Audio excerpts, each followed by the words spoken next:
This guy is no choir boy, he's no shrinking violet. This is a natural born winner we're talking about. Jude Bellingham making the headlines because of his reaction to being substituted yesterday. But think about this. His team's just gone 2-up in a meaningless qualifier. He wants to get through 90 minutes. He probably wants to score or assist, contribute even further for himself, for his family, for his team, for his manager, and for his country. And he's denied that opportunity to finish the job, which was already done. Isn't there so much to admire about that?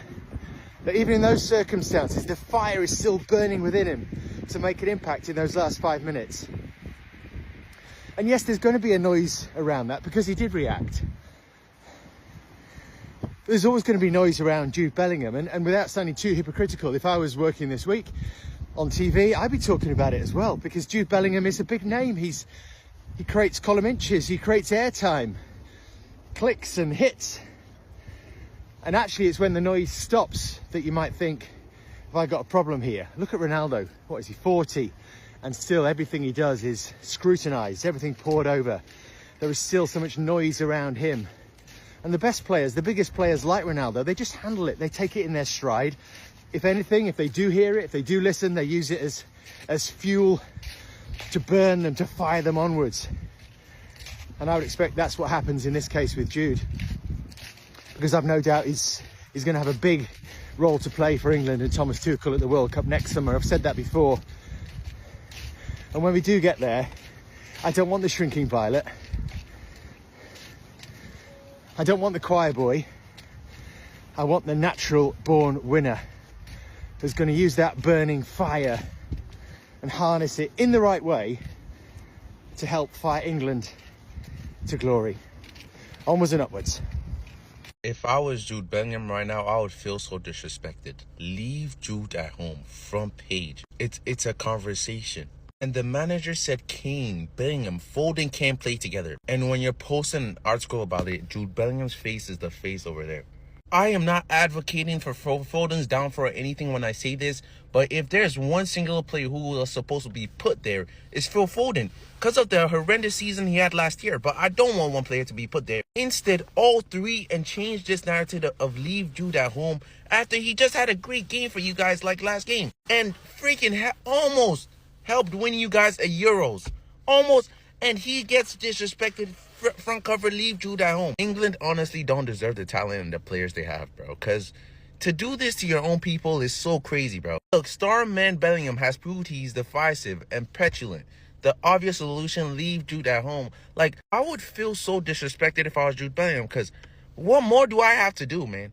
I'm so glad we didn't sign Bellingham. And I never thought I'd say that. Like, you've seen all the videos. You've seen how much I wanted Bellingham. You've seen, you know, my cards were on the table pretty clearly. But I swear to God, right now I'm happy we didn't sign him. Because every time I watch the kid play football, he just strikes me as somebody who's bitching and moaning every 5 minutes.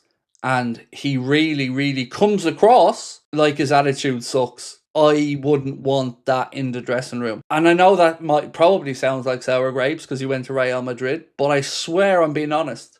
I would have loved him. You've seen how much I wanted him, like, it was clear. But right now, when I've seen what's happened since, and I watch him play for England, and I watch him play for Madrid, and I hear the stories about Dortmund and even with his younger brother Job and the way the family are trying, something makes me feel like we had a lucky escape to some extent. Hand on heart, if you said to me right now, you got Gravenberch, Szoboszlai and McAllister for that money, are you happy? I'm fucking ecstatic with the players that we have.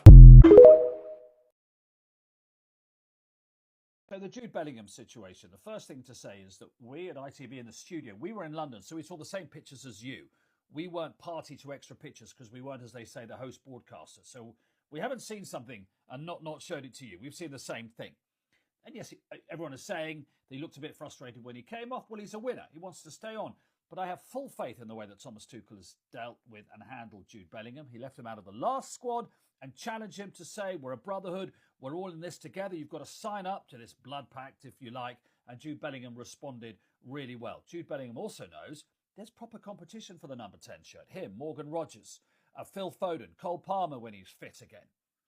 But I say, and I think everybody says, the England team is immeasurably better with Jude Bellingham in it. He's playing for the biggest club side in the world. He's already won the Champions League. He's already won big matches for England at major tournaments. And I'm not worried in the slightest about Thomas Tuchel's ability to deal with it and to get Jude Bellingham onside and to Jude Bellingham to respond to that, and for England to be immeasurably better with Bellingham in the squad and rowing the boat the same way as everybody else come the USA next year.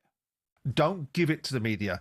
Don't come off a football field making a 4-act play about it. You want to do that, do it in a dressing room. I think they're after Jude, or sections of the media are after Jude, because I think some of Jude's attitude last summer in the Euros was a tad truculent and belligerent and a little bit entitled.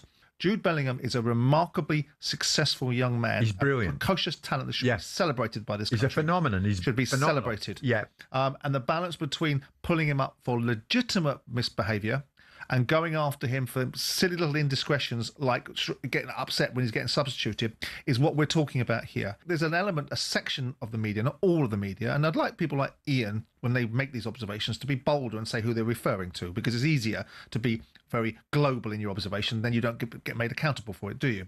But I do agree with the principles of what he's saying, that you're building up, creating, and the very existence of shows, full stop, and the content delivery mechanisms that require people to create outcomes, whether it be anti-Scottish dislike in a football tournament, or it be Jude Bellingham. And what Tuchel's doing, I think, is being cleverer than I gave him credit for yesterday. What I was giving him credit for yesterday was creating a culture inside this dressing room, which he's the boss.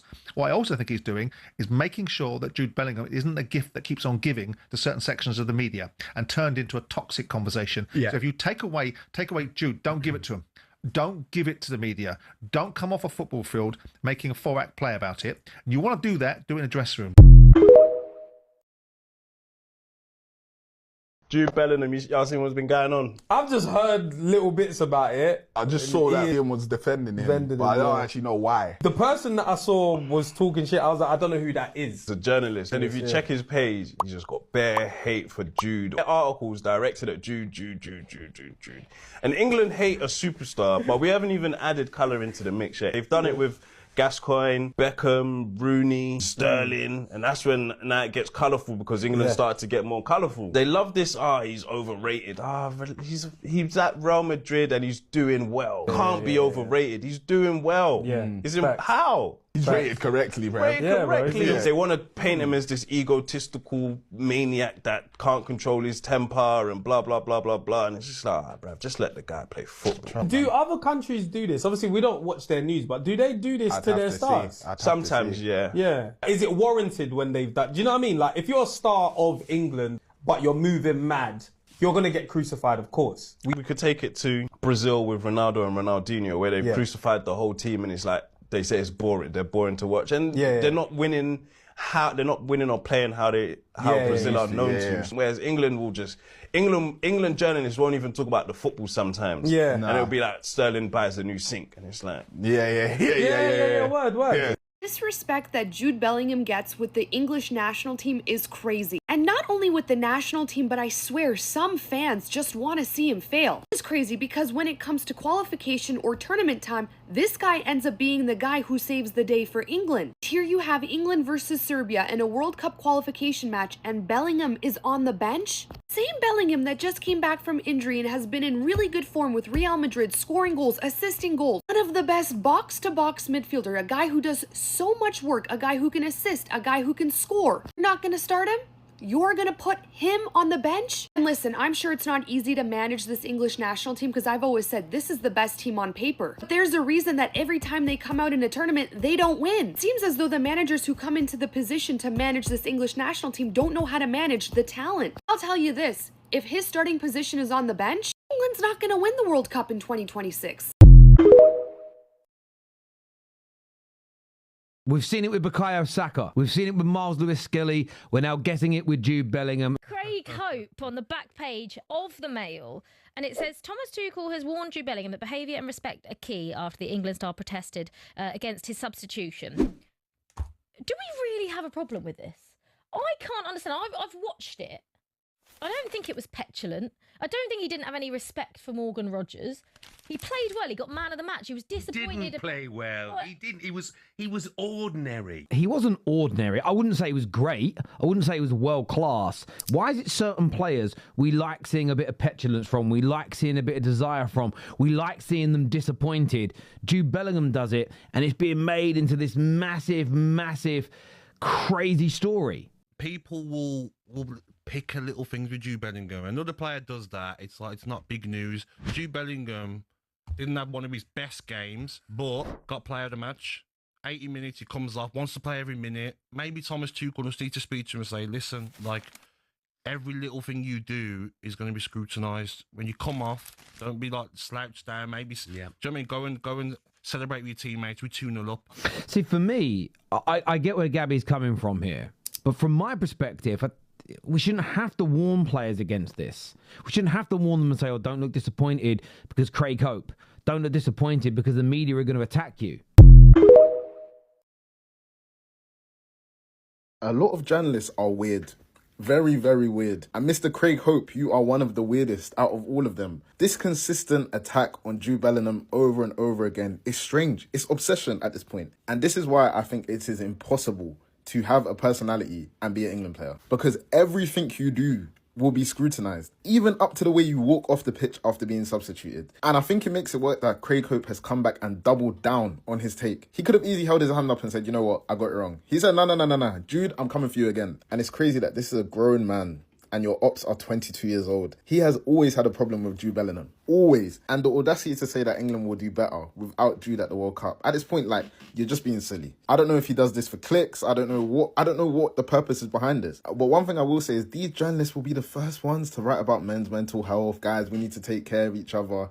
It's a facade because you will continue to publicly shame and publicly talk bad about these players for no reason. If Bellingham walked off the pitch, punched Tuchel in the face, kicked Rashford or done some shit, fair enough. But something so small is causing such a big story and it's just embarrassing. And this is part of the reason I think England hasn't been successful because before Bellingham, it was someone else. Before him, it was someone else. There's always someone. I just saw a report of Ian Wright, defending Jude Bellingham. And I'm wondering, what did they happen? What did they stop? Why should anybody be defending Jude Bellingham and be saying, Jude Bellingham is a superstar, he needs to be in the England squad? I'm wondering, like, is that supposed to be a debate, whether Jude Bellingham should be in the England squad or not? And I noticed that, of late, the English media has been pushing a narrative that Jude Bellingham should be dropped from the England squad, that there are other players that are playing better than Jude Bellingham in that position, that Jude Bellingham is drawing the England team backward. And I'm just laughing because it seems like these English fans don't understand the importance of a player like Jude Bellingham. Most of you don't even understand, the qualities of having a player like Jude Bellingham, a player that plays for Real Madrid. Real Madrid is a club that is used to winning, right? They want to win every season. And they try as much as possible to instill that mentality into their players. Same as Barcelona. So having players like Rashford and Jude Bellingham, Trent Alexander-Arnold in the England squad is a must. You see these players who are abroad playing football now, for the English national team, this Harry Kane, Rashford, Jude Bellingham, Trent Alexander-Arnold, these players that are playing abroad now are very, very vital to England in the World Cup. If England will succeed in the World Cup, they need these 4 players to be present in that squad. One is that they will bring a different mentality from the English players who are playing in England. They are going to bring a different vibe, a different mentality. Because these guys are playing abroad and they are playing for clubs that want to win trophies every season. So English fans who are saying Jude Bellingham should be dropped, they are no wise at all. Apart from the fact that, the mentality that Jude Bellingham will bring, the playing style, the quality, the work rate. How many English midfielders have the work rate of Jude Bellingham? How many of them? Right? The goal scoring. Jude Bellingham is that midfielder that likes to score goals, likes to get into the box. You cannot depend solely on Harry Kane for goals. You need another player that can also chip in goals coming from the midfield. So this criticism of Jude Bellingham is a very, very flawed one. Very, very yeye criticism. Anyways, I hope they know what they are doing in England. But with the way that the media were asking Thomas Tuchel questions last night, you think that he'd thrown his arms up in the air, thrown a complete paddy, totally ignored Morgan Rogers, totally blanked Harry Kane after scoring his goal. Of course, he doesn't look that happy on the bench there after coming off. But with the way that the media are writing hit pieces last night and this morning about Jude Bellingham, you think that's going to be the thing that makes England's World Cup bid completely fall apart. There's nothing else to moan about with England because things have gone so well. We've won 11 games in a row. We've won 8 out of 8 qualifying games under Tuchel, not conceding a goal. We've got quality all over the pitch and so much incredible depth. There's got to be a problem. There has to be. And that's what the media want. Because if England, everything's going smoothly, there's no clicks to generate. That's exactly what Ian Wright came out and said last night. They need to create this kind of controversy because there's nothing else to say until the World Cup. So it's going to continue like this until the World Cup. We'll have it during the next international break as well. The fact that they hate the fact they can't reach him. They hate the fact they can't negatively influence his club career like they've done with so many others before him. A young man blessed, endowed with overflowing talent and love. I mean, you don't have to love Jude Bellingham. I know Jude Bellingham is like quite a divisive, controversial character, right? And people get accused of glazing him, who go big on him and really like him, who can just acknowledge the freak of a player that he is and what he is doing for Madrid and England at this age isn't really normal. But you don't even have to love him, really, to see what's going on here. Look at the Daily Mail, right? This is why Thomas Tuchel called Jude Bellingham's on-field antics repulsive.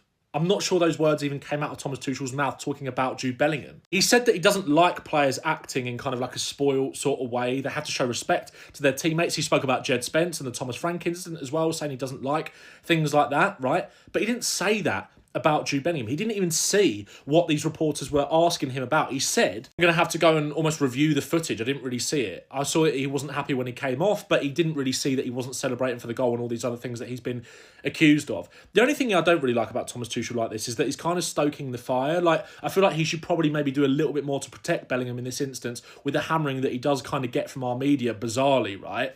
Understand his sentiment, saying I don't want to make more out of it. I stick to my words. Behaviour is key. Respect towards the teammates who's come in. It's all about the collective. Again, I'm totally with him on that. But I feel like he could have done a little bit more to diffuse the situation with his comments after the game. But then again, it's easy to say that in the moment, isn't it? Right? Or after the fact, he's dealing with that in the moment. Maybe Bellingham is a disruptive influence in the England dressing room. Maybe he is a disruptive influence around the camp. Maybe some other players don't get on with him or they don't see eye to eye. Maybe he's not the sort of character that some people paint him out to be. But that could easily be judged on the flip side as well. We're all talking about things that we don't know about. These journalists are guessing about his attitude. They're posing questions to Thomas Tuchel about things that didn't even really happen, saying that he didn't go and celebrate the goal when he quite clearly did, right? Stop guessing. Stop trying to gaslight the whole nation, right, who might not look at the ins and outs of these things and look at these reports on a face value or a surface level kind of level and just say, oh, Bellingham, his attitude stinks, when they didn't even see it, right? You're guessing as much as we are. So stop trying to stoke the fire when there's actually nothing there. Stop trying to pose questions to our manager that has to deal